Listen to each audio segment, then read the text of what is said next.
আসসালামু আলাইকুম। আশা করি আপনারা সকলে ভালো আছেন। তো আবারও নিয়ে চলে এসেছি একটা নতুন রেসিপি। তো এই হলো আমাদের দ্বারকা নদীর বোয়াল মাছ। আমার আব্বা আমাদের জন্য পাঠিয়েছে, মা তবে বেছে ধুয়ে দিয়েছে, রান্না করব তাই আর একবার ভালো করে আমি ধুয়ে নিচ্ছি।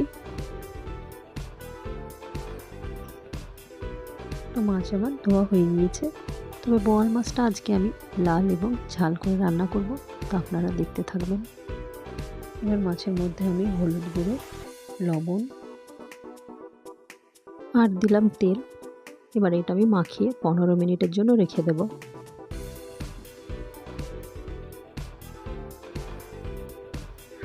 পেঁয়াজ, আদা, রসুন, শুকনো লঙ্কা, জিরে, ধনে এটা আমি পেস্ট করে নেব। লঙ্কা আমি 4টে নিয়েছি, কিন্তু লঙ্কাটা খুব ঝাল। এর মধ্যে অল্প পরিমাণ জল দিয়ে দিলাম। আর কেটে নিয়েছি পেঁয়াজ, টমেটো আর ধনেপাতা। এবার আমি ওভেনটা অন করছি, কড়াই বসালাম। এবার আমি তেল দিয়ে দিচ্ছি।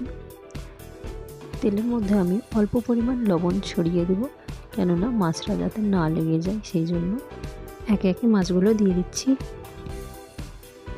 আপনারা যখন এই মাছ ভাজবেন তখন একটু সাবধানে, কেননা খুব ফাটে মাছটা।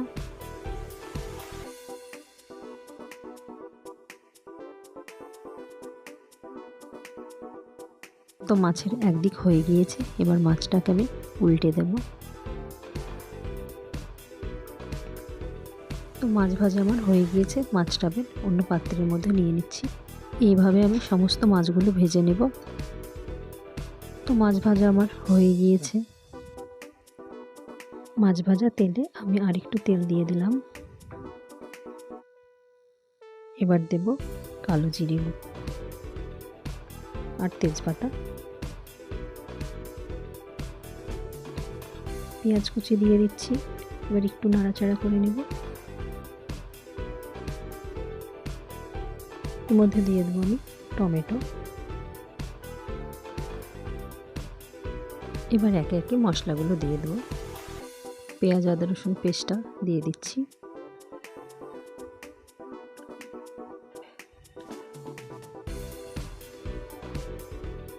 এবার পরিমাণ মতো দেব লবণ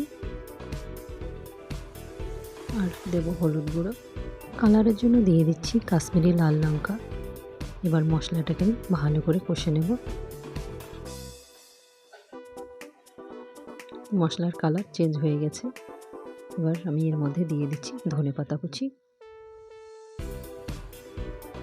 যতক্ষণ মশলাটায় তেল না ছাড়বে ততক্ষণ আমি মশলাটাকে কষতে থাকবো।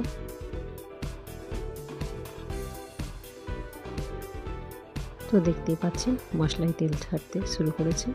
এবার আমি দিয়ে দেবো পরিমাণ মতো জল।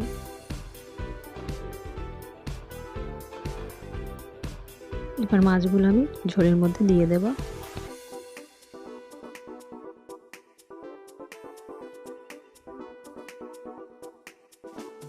মাছগুলোকে আমি ভালো করে ঝোলের মধ্যে ডুবিয়ে দিচ্ছি। এবার আমি কিছুক্ষণের জন্য ঢাকা দিয়ে রাখবো।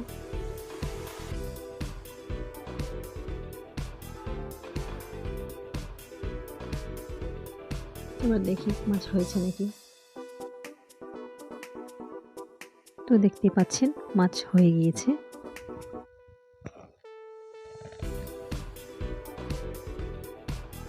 স্বাদের জন্য দিয়ে দিচ্ছি অল্প পরিমাণে চিনি।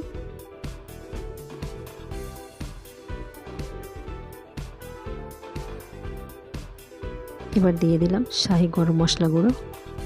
তো মাছের রান্না আমার রেডি হয়ে গেছে, অন্য পাত্রের মধ্যে ঢেলে নেব। তো লাল লাল ঝাল ঝাল বোয়াল মাছ রান্না আমার রেডি। তো কেমন লাগলো আপনারা একটু কমেন্ট করে জানাবেন। ভালো লাগলে চ্যানেলটা ফলো করবেন এবং একটা লাইক করবেন। তো দেখা হচ্ছে পরবর্তী ভিডিওতে। আপনারা সকলে ভালো থাকবেন, সুস্থ থাকবেন।